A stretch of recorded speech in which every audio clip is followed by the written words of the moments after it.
오늘은 신선들의 계곡 방선문에서 시작합니다. 예로부터 빼어난 경치로 유명해 많은 선비들이 찾던 곳인데요. 이곳에는 어떤 이야기가 담겨 있을까요? 선생님, 오늘요 방선문에 나왔습니다. 이렇게 방선문에 눈이 많이 와서 좀 하얀색 카펫이 살포시 쌓인 거하고 이 뽀도독 뽀도독 소리가 너무 좋은 것 같아요. 더구나 여기는 신선이 머무는 계곡이라고 돼 있는데 네. 눈이 오니까 더 신선이 있을 것 같다 하는 생각이 더 드네요. 근데 방선문 진짜 멋있는 곳인데 평소에는 못 들어가잖아요. 문화재 보존을 위해서. 오늘 어찌된 일로 이 방선문에 오게 됐는지. 여기에 나온 사람을 한번 보십시오. 네. 처음부터 이거 들고 계셔가지고 좀 궁금했는데 한번 봐보도록 하겠습니다. 짜자잔. 낯이 익은 분 같은데 우선 털모자가 부럽네요, 선생님. 교과서에서 본 적은 없는가? 그런가. 이런 그림은 많이 봐가지고요. 누구신가요? 최익현 선생이에요. 최익현 선생이요? 일본이 우리나라를 침략했을 때에 네. 일본 몰아내야 된다고 해서 공개적으로 의병을 모집하고 의병 대장이 됐던 분이죠. 최익현 선생님과 이 방선문의 연결고리는 어떤 게 있는 거예요, 선생님? 제주도에 유배를 왔던 분이에요. 최익현 선생의 흔적도 여기에 있거든요. 진짜요? 오늘은 그 최익현 선생의 자취를 한번 따라가 보도록 하죠.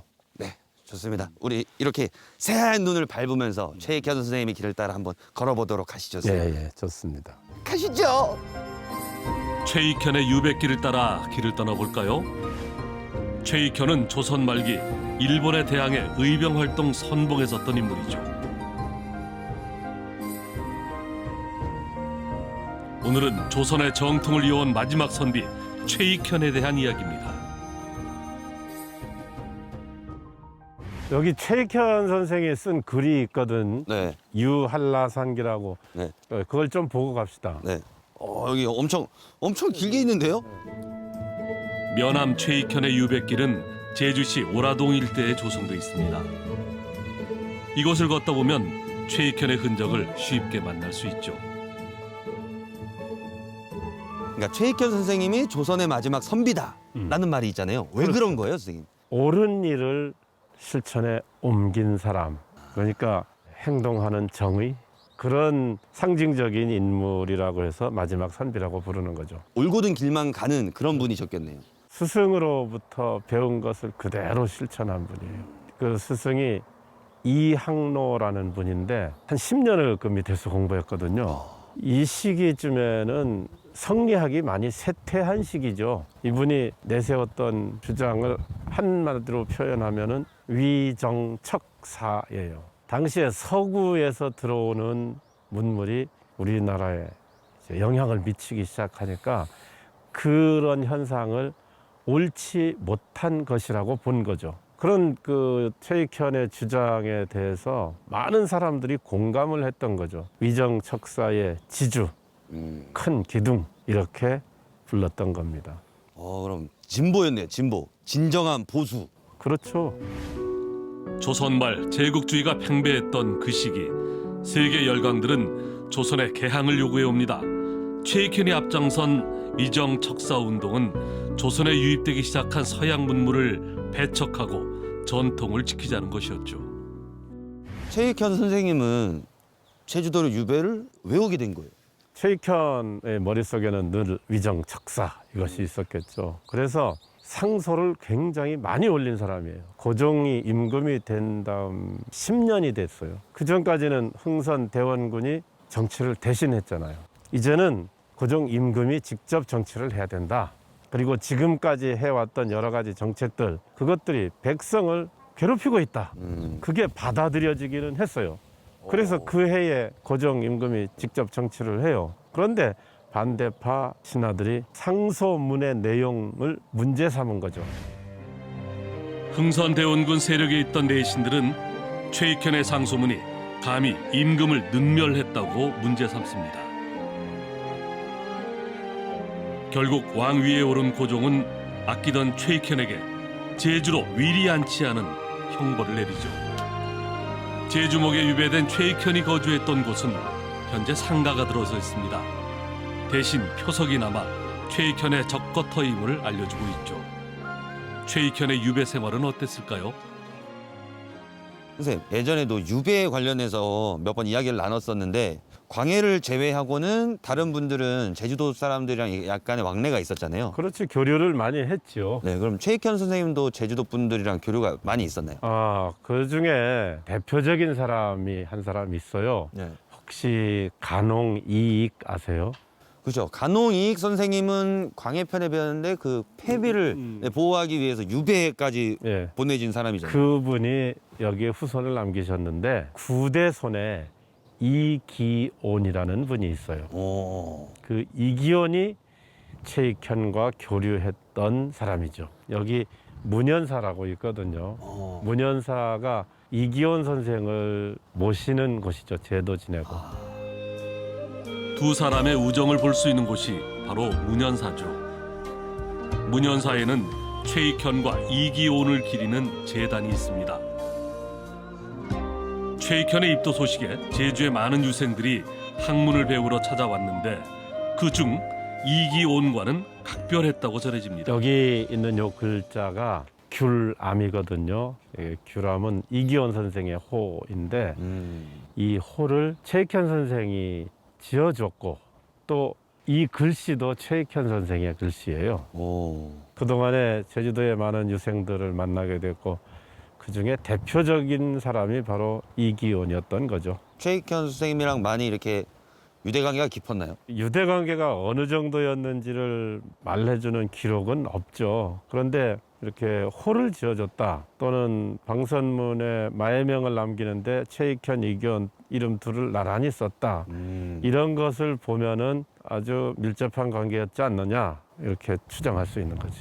근데 선생님, 마해명은 뭔가요? 돌에 글자를 새긴 거죠. 방선문의 마해명이 한 55개 정도가 있는데 어떤 것은 시를 써놓기도 하고 어떤 것은 이름만 써놓기도 해요. 방명록 같은 개념인 거네요.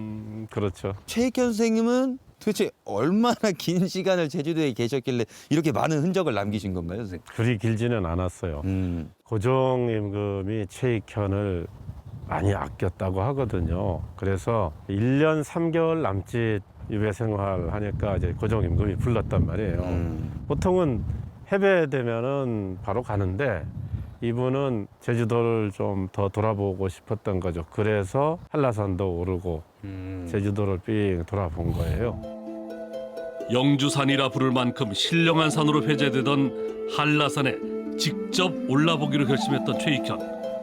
한라산의 빼어난 경치에 감복한 그는 한라산을 다녀온 기행문을 남깁니다. 그게 바로 최익현의 유한라산 기조. 이 책에는 한라산의 지리와 경치가 자세히 묘사되어 있습니다. 한라산에 대해서는 이분이 굉장히 보고 싶어 했던 것 같아요. 그래서 한라산에 대한 시를 써놓은 게 있죠. 짠입니다. 짠. 짠. 그럼 저도 짠. 멋있는 시네요. 내 외로운 섬에서 몇 해를 세상과 등져 살았던가. 4월 남쪽에서 불어오는 바람. 비와 이슬마저 새로워라.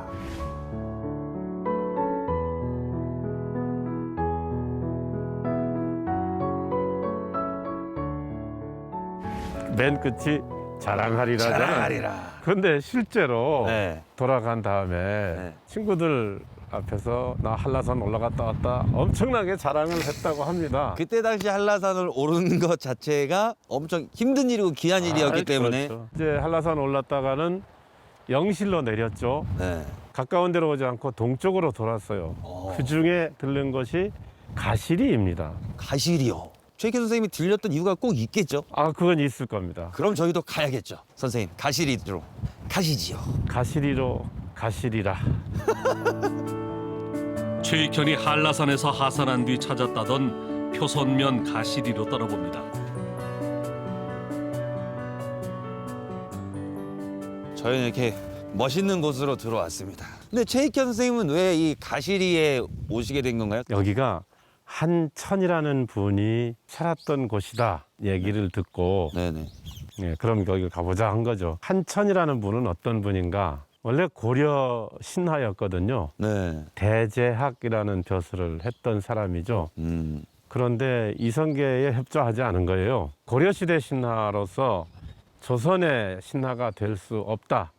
불사이군 조정으로 안 들어가니까 유배를 보냈다는 거죠. 이 분을 만나 뵙고 싶어 했던 이유가 있을 거잖아요. 시대적으로 몇백 년 차이야 나지만 불사이군이나 위정척사나 중심에는 임금이 있다는 거죠. 그래서 그런 점에서 서로 통하는 사람이다. 그분의 절개에 대해서 감동하는 바가 있었기 때문에 여기를 들렸던 거죠. 그냥 들리기만 한 것이 아니라 글로 쓴 것이 남아 있어요. 그걸 비석으로 새겨 놓은 거죠. 그 비석이 바로 이 앞에 있습니다. 최익현의 글이 적힌 비석이라 기대되는군요. 한천 유허비는 최익현이 한천을 찬양하며 남긴 글을 보고 한씨의 후손들이 새긴 비석입니다. 고려 말 신하인 한천에게서 자신의 모습을 보았던 최익현. 그 마음을 담아 쓴 글에 자신의 흔적도 남겨놨습니다. 한양으로 가셔서 그 다음에 뭐 행로는 어떻게 되셨나요? 그렇죠. 고종 임금은 다시 곧 벼슬을 내립니다. 공조 판서죠. 지금 말로 하면 장관이죠. 이때에 일본이 우리나라한테 계속 개항하라고 압력을 가했어요. 또 그 시기에 단발령이 있었거든요. 그것에 대해서 반대하는 상소를 올리죠. 내 목은 자를 수 있지만 내 머리털은 못 자르겠다 하는 것이 유명한 문장이죠. 차라리 나를 죽여라. 약간 그런 말이잖아요. 당연히 그런 말이죠. 아주 일본에 대해서 강력하게 반대하고 저항했던 인물이죠. 결국은 을사조약이 강제로 조인이 됐잖아요. 그러니까 이제 일본을 내가 몰아내야 되겠다. 그래서 의병을 모집합니다. 이분이 존경받는 분이었기 때문에 의병이 많이 모여요. 한 3개 고을 정도 점령도 하고 일본 경찰도 물리치고 그런 상황을 보면서 의병 수는 더 늘어나게 되죠. 그런데 최익현을 아끼던 고종이 의병 토벌 명령을 내리는 거예요. 아이러니하게도 서로 적이 돼버렸네요. 일본의 압력이 너무 강했기 때문에 할 수 없이 의병 토벌하라고 관군을 보낸 거죠. 그러니까 최익현 의병장이 통첩문을 보내요. 아, 뭐라고 보냈습니까? 야, 우리 민족끼리 싸우지 말자. 그런데도 의병들을 공격했어. 그러니까 최익현 의병장은 의병 해산 명령 내리고 그냥 순순히 잡혀가는 거죠. 결국 일본의 압박에 고종은 의병장이던 최익현을 대마도로 유배 보냅니다. 외놈의 땅을 밟지 않겠다며 신에 조선 흙을 넣고 갔다는 일화도 전해지죠. 외놈의 음식을 먹지 않겠다고 저항하며 기계를 이어나가던 그는 결국 유배지에서 목숨을 거둡니다. 우리가 최익현 선생한테서 배울 점이 이런 거라고 생각합니다. 무엇이 옳은가를 정확하게 중심을 잡아야 되고 그 옳은 일을 위해서는 행동을 해야 된다. 오늘은 4글자로 결론을 맺는다면 무실역행입니다. 아, 무실역행. 옳은 것을 항상 찾도록 하고 행동으로 옮기는 그런 성원이가 되도록 하겠습니다. 아, 정말 바람직합니다. 늘 기대하겠습니다. 저희가 최익현 선생님의 선비 정신을 이어받아서 그렇죠. 보고 제주 찾기도 계속 앞으로 쭉 제주도의 문화와 역사를 담아서 찾아뵙도록 하겠습니다. 옳소. 선생님 한번 외쳐볼까요? 오늘은 선비처럼 외쳐보시죠. 다음 주에도 고고 제주 찾기 열심히 가보세. 가십시다.